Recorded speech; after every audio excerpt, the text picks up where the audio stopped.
Hello बच्चों, तो चलिए अपना प्रश्न पढ़ते हैं। आइगेन के द्वितीयक तरंगिका सिद्धांत की व्याख्या करें तथा इसकी मदद से अपवर्तन या परावर्तन के नियमों को स्थापित करें। तो चलिए प्रश्न के लिए मुख्य अवधारणा की चर्चा करते हैं।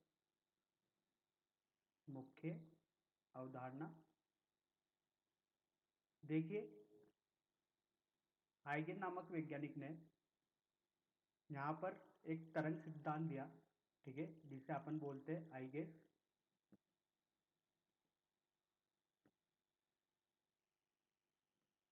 का तरंग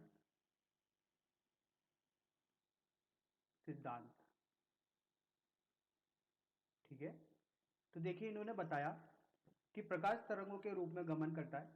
किस रूप में गमन करता है? तरंगों के रूप में। और प्रकाश स्रोत से निकलकर ये तरंगे चारों दिशाओं में प्रकाश की चाल से चलती है।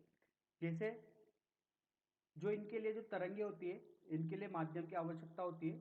इसलिए हाइगेस ने एक ऐसे माध्यम की परिकल्पना की जिसे अपन बोलते हैं ईथर। ठीक है, क्योंकि इसमें प्रकाश तरंग के संचरण होने के गुण होते हैं तथा ईथर लगभग बाहरीन होता है। ठीक है, तो इन्होंने इस सिद्धांत देने से पहले एक माध्यम की आवश्यकता की, उसको इन्होंने नाम दिया ईथर। ठीक है, और बताया कि प्रकाश तरंगों के रूप में गमन करता है और प्रकाश स्रोत से निकलकर ये तरंगे चारों दिशाओं में निर्वात की चाल से चलती है। ठीक है, और बोला कि जो तरंगे होती है इनके लिए माध्यम की आवश्यकता होती है। अब इन्होंने एक सिद्धांत दिया, उन्होंने बताया है कि जैसे कि सपोज करिए अपने पास एक स्रोत है, ठीक है, और इस स्रोत से तरंगराग निकल रहे हैं कुछ इस तरीके से। अपन ने यहाँ पर 3 तरंगाग्र माने। ठीक है, तो इस स्रोत से जब यहाँ पर तरंगे निकलेगी, उससे जो तरंगाग्र बना, इससे जो माध्यम के कण होंगे, ठीक है, वो चारों दिशाओं में समान रूप से क्या करेंगे?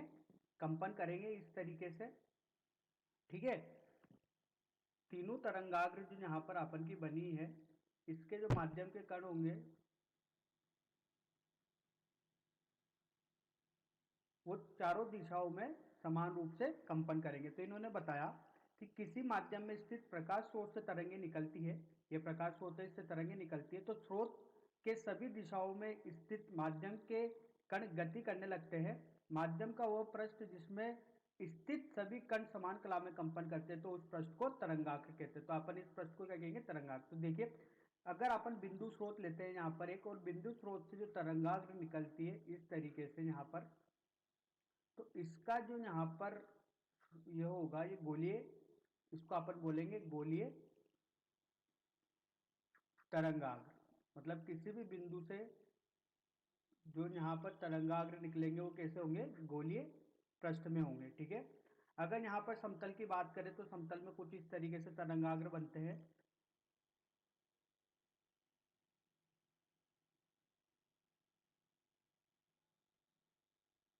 इस तरीके से यहाँ पर समतल में तरंगाग्र बनते हैं। ठीक है, ये इस तरीके से।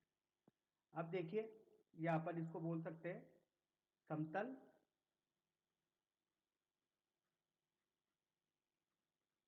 तरंगाग्र। ठीक है, गोलीय तरंगाग्र की बात करें तो स्रोत है, इससे जो यहाँ पर तरंगाग्र बनेंगे वो कुछ इस तरीके से बनेंगे। अब देखिए इन्होंने आगे क्या बताया कि ये गोलीय तरंगाग्र। तो देखिए इन्होंने आगे क्या बताया कि तरंगाग्र पर जितने भी माध्यम के कण उपस्थित होते हैं, जो ये तरंगाग्र बनी, ये अपन का स्रोत है, इस स्रोत से यहाँ पर किरणें निकली तरंग के रूप में, और इन्होंने एक तरंगाग्र बनाया। अब इस तरंगाग्र पर जितने भी कण उपस्थित होंगे, सभी कण एक नए स्रोत की तरह कार्य करते हैं। मतलब ये यहां पर अपन का बोल सकते हैं इसको कि ये यहां पर क्या है? द्वितीयक तरंगाग्र। इसको अपन क्या नाम दे सकते हैं? द्वितीयक तरंगाग्र। ठीक है, तो मतलब एक प्राथमिक जो स्रोत होगा अपन का, जैसे कि ये अपन का स्रोत है, ठीक है, इससे तरंगे निकली, इससे तरंगाग्र बना। इस तरंगाग्र के जितने भी कण होंगे, ये जितने भी कण होंगे, ये किसके लिए काम करेंगे? एक नए स्रोत का काम करेंगे। तो इन नए तरंग स्रोत से सभी दिशाओं में तरंगे गमन करती है। ठीक है, फिर इनसे जो तरंगे निकलती है वो वापिस सभी दिशाओं में गमन करती है। इसे ही तरंगों को द्वितीयक तरंगिकाएं कहते हैं। ठीक है, तो माध्यम में द्वितीयक तरंगों की चाल प्राथमिक तरंगों की चाल के बराबर होती है। जैसे कि यहाँ पर ये समय t है, तो यहाँ पर इसको डेल्टा टी धन t समय लगा, यहाँ पर t है, इसको डेल्टा टी प्लस टी, मतलब जो यहाँ से जो तरंगाग्र चल रही है वो आगे की दिशा में संचरित करती है। ठीक है, ये इन्होंने बताया है। ठीक है, तो ये दोनों तरंगे समान चाल से चलती है, मतलब जो यहाँ से स्रोत से जो तरंगे निकली उससे जो तरंगिकाएं बनी, ठीक है, और उससे जो द्वितीयक तरंगिकाएं बनी ये आगे की ओर संचरित करती है और समान चाल से संचरित करती है। ठीक है, फिर इन्होंने आगे बताया कि यदि किसी समय गमन करती हुई द्वितीयक तरंगिकाओं का आवरण या उन्हें स्पर्श करता हुआ पृष्ठ अगर खींचते हैं तो यह आवरण उस समय तरंगाग्र की नई स्थिति प्रदर्शित करता है। ठीक है, देखिए किस तरीके से, जैसे कि ये अपन का बिंदु स्रोत है, इससे ये तरंगाग्र निकली। ठीक है, अब यहाँ पर अपन एक स्पर्श रेखा खींचते हैं इस तरीके से। तो ये स्पर्श रेखा क्या बताता है अपन को, ये बताता है कि उस समय तरंगाग्र की नई स्थिति को प्रदर्शित कर रहा है ये अपन को। ठीक है, मतलब ये तरंगिकाएं क्या है कर रही है कि आगे की ओर संचरित हो रही है और ये द्वितीयक तरंगिकाओं की तरह भांति कार्य करती है। तो आइगेन के प्रिंसिपल ने अपन को जो यहाँ पर बताया सिद्धांत है वो इसी तरीके से बताया। अब यहाँ पर देखते हैं, देखिए ये अपने पास एक अपवर्तक सतह है। ठीक है, यहीं से अपन बोल सकते हैं पारदर्शी समतल पृष्ठ, यहाँ से प्रकाश आपतित हुआ। ठीक है, अगर ये प्रकाश वापिस उसी माध्यम में लौट जाता है तो इस घटना को अपन क्या बोलते हैं, परावर्तन। और ये अगर ये दूसरे माध्यम में ये जाता है, ठीक है, तो इस घटना को क्या बोलते हैं अपन, परावर्तन। ये कोण आई और ये कोण आर और ये कोण आर।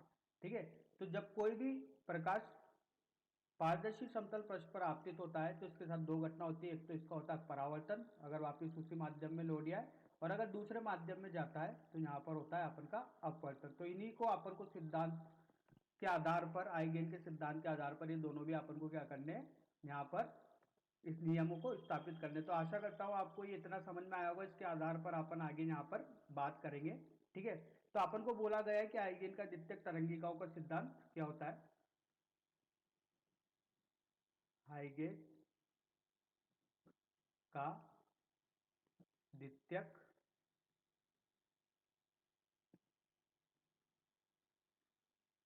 तरंगिकाओं का सिद्धांत।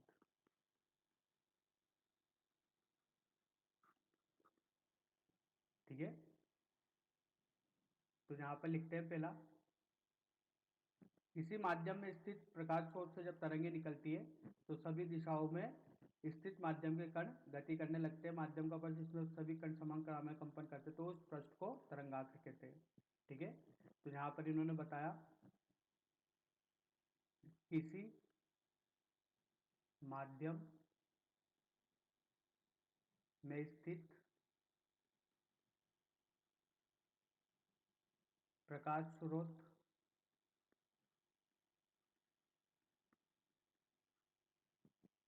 से जब तरंगे निकलती है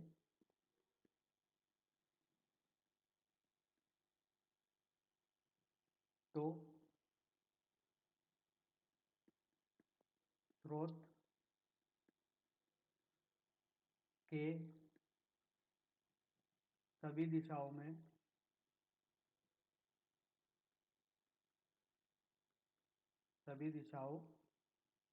स्थित माध्यम के कण गति करते हैं। ठीक है, तो इससे जो पृष्ठ बनता है उसको अपन क्या बोलते हैं, तरंगाग्र कहते हैं।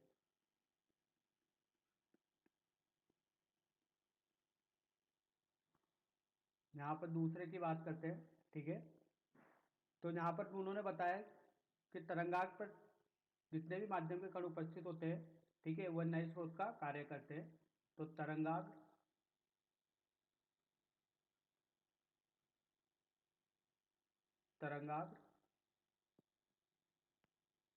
पर उपस्थित सभी कण नए स्रोत के भांति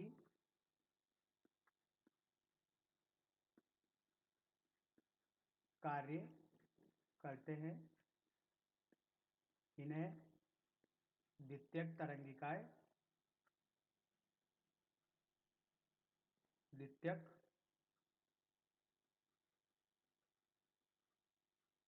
कहते हैं।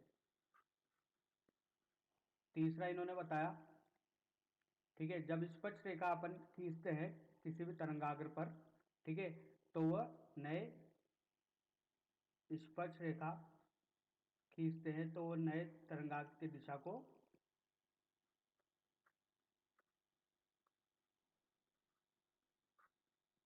नए तरंगाग्र की दिशा को बताता है।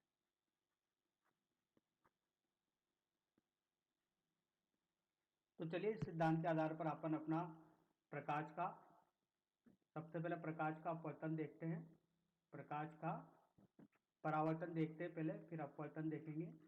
प्रकाश का परावर्तन तो देखिए, प्रकाश का परावर्तन के लिए अपन देखते हैं कि अपन के पास ये एक पृष्ठ है जो कि इसी अपन के पृष्ठ अपारदर्शी समतल पृष्ठ है। यहाँ से एक किरण आई, ठीक है, आपतित किरण है, इसका यहाँ पर क्या हो गया, परावर्तन हो गया, ठीक है, ये इस बिंदु पर आपतन हुई, ठीक है। तो देखिए ये दूरी अगर यहाँ से मैं अभिलंब खींचूं तो ये h ऊंचाई पर है, अगर यहाँ से अभिलंब खींचूं तो ये b किस ऊंचाई पर होगा, h ऊंचाई पर होगा, ठीक है। अगर ये दूरी यहाँ पर अपन माने कुल दूरी यहाँ पर कितनी है, d है, तो ये दूरी इस बिंदु से इस बिंदु को नाम दे देते हैं a, b और ये c। तो देखिए यहाँ पर ये दूरी x है, तो यहाँ से दूरी कितनी हो जाएगी, d ऋण x, ये वाली दूरी, ठीक है। अब देखिए परावर्तन का नियम क्या बोलता है कि अभिलंब, आपतित किरण और परावर्तित किरण ये तीनों एक ही पृष्ठ में होनी चाहिए। तो हाँ, यहाँ पर ये तीनों एक ही पृष्ठ में उपस्थित है, ठीक है। तो देखिए AC व CD, AC व CD की अगर अपन बात करें तो इनकी जो लंबाई होनी चाहिए वो फर्मी के नियम के आधार पर क्या होनी चाहिए, न्यूनतम होनी चाहिए। उन्होंने यही बताया था कि तरंग होती है कैसी चलनी चाहिए, न्यूनतम दूरी चलनी चाहिए, ठीक है। तो यहाँ से अपन बोल सकते हैं कि S बराबर AC धन CB, ठीक है। तो इसका AC को देखते हैं, AC क्या है यहाँ पर, वर्गमूल H का वर्ग धन S का वर्ग धन वर्गमूल H का वर्ग धन D ऋण X का वर्ग, ठीक है। अब अपन इसका अवकलन करेंगे x के सापेक्ष, तो dx बटे dx बराबर 0। तो देखिए यहाँ से अपन लिखेंगे 2x बटे 2 वर्गमूल h का वर्ग धन x का वर्ग ऋण 2 d ऋण x बटे 2 वर्गमूल h का वर्ग धन d ऋण x का वर्ग बराबर 0। इसको हल करने पर देखिए अपन को क्या मिलता है, x का वर्ग h का वर्ग धन d ऋण x का वर्ग बराबर d ऋण x का वर्ग h का वर्ग धन x का वर्ग, ठीक है। तो देखिए अगर आगे की ओर अगर इसके लिए बात करें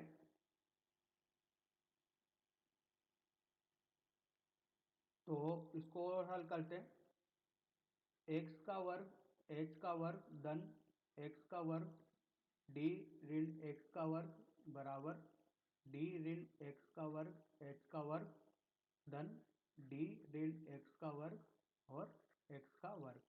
तो देखिए यहाँ से अपन को मिलता है x बराबर d ऋण x, तो यहाँ से अपन को x बराबर कितना मिला, dy।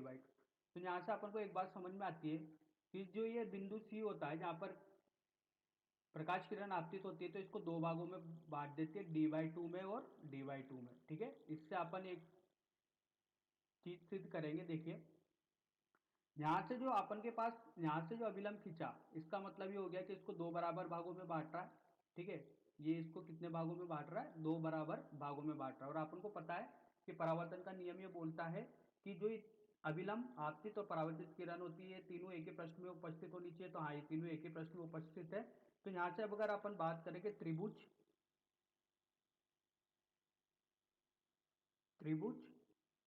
ए सी डी व त्रिभुज बी सी डी, अगर इसको मैं डी नाम दूं तो देखिए ए सी डी और बी सी डी में त्रिभुज में ये दोनों सर्वांग सम है, ठीक है।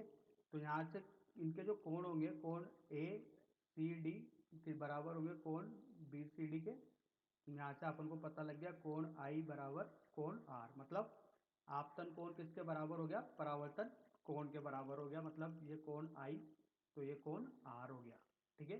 तो ये अपन का परावर्तन आता है। अपन ने यहाँ पर इसको हाइगेन के प्रिंसिपल के आधार पर सोल्व किया है, बताया है कि कैसे यहाँ पर ये जो तरंग आई यहाँ पर ये तरंग के भांति कार्य कर रही है, ठीक है। और अपन ने यहाँ पर इसको हल कर लिया। अब चलिए प्रकाश का अपवर्तन देखते हैं। प्रकाश का अपवर्तन,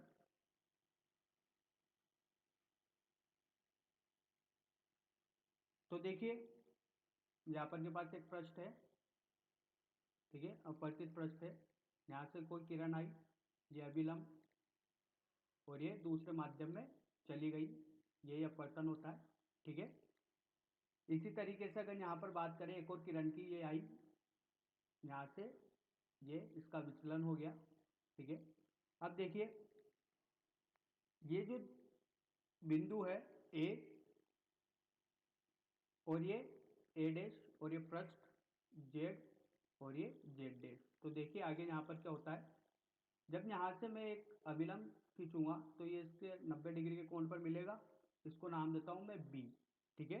तो बी से ए डैश तक जो किरण को आने में जो दूरी चली वो कितनी चली, v1t, ठीक है।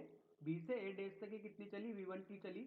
अब मैं यहाँ से इस t बराबर 0 पर अगर मैं बात करूँ तो मैं इसको एक मूल बिंदु मानता हूँ। तो यहाँ पर मैं एक चाप खींचूंगा, इस चाप को अगर मैं ए डैश बिंदु से यहाँ पर इसको मिलाऊंगा, मतलब इस पर अभिलंब खींचूंगा, तो ये क्या हो जाएगा, बी डैश। मतलब ए और बी जो यहाँ पर है वो आपतित तरंगाग्र है, और ए डैश और बी डैश यहाँ पर क्या है, अपवर्तित तरंगाग्र है, ठीक है। तो देखिए यहाँ पर ये कोण कितना बना रही है, आर, और ये कोण कितना बना रही है, आर। तो अपन यहाँ से बोल सकते हैं कि ए और बी आपतित तरंगाग्र, ए डैश बी डैश अपवर्तित तरंगाग्र है, जो कि समतल जेड और जे डैश के साथ कितना कोण बना रही है, आर कोण बना रही है। अब देखिए यहाँ से ए और बी को चलने में कितना समय, कितना लगा समय, तो टी लगा, दूरी कितनी चली, v1t। ऐसे ही यहाँ से ए और बी डैश, तो यहाँ पर देखो मैं बात करूं ए बी डैश की, अगर मैं बात करूं तो ये कितना चली, v2t, क्योंकि देखिए इस माध्यम में इसका वेग v1 है और इस माध्यम में वेग v2 है। अपन जानते हैं कि वेग बदल जाता है जब अपवर्तन का नियम देते हैं तब, ठीक है। और ये कितना चली, v1t, ठीक है। तो यहाँ पर अगर अपन बात करें समकोण त्रिभुज ए बी ए डैश से, ठीक है, तो साइन आई बराबर बी ए डैश बटे ए ए डैश। तो बी ए डैश कितना है यहाँ पर, v1t बटे ए ए डैश, ठीक है। इसी तरीके से अगर यहाँ पर बात करूं मैं समकोण त्रिभुज A B dash A dash से, ठीक है, तो साइन आर बराबर ए बी डैश बटे ए ए डैश। तो ए बी डैश कितना था अपन का, v2t बटे ए डैश। इसको समीकरण नंबर 2 और इसको समीकरण नंबर 1 नाम दे देते हैं। अब समीकरण नंबर 2 और 1 में अगर यहाँ पर भाग करें तो देखिए समीकरण नंबर 1 भागा समीकरण नंबर 2, तो यहाँ से अपन को मिलता है साइन आई बटे साइन आर बराबर v1 बटे v2, और ये किसके बराबर है, नियतांक के बराबर होता है, ठीक है। तो इसी के आधार पर अपन ने यहाँ पर प्रकाश का अपवर्तन भी देख लिया है, ठीक है।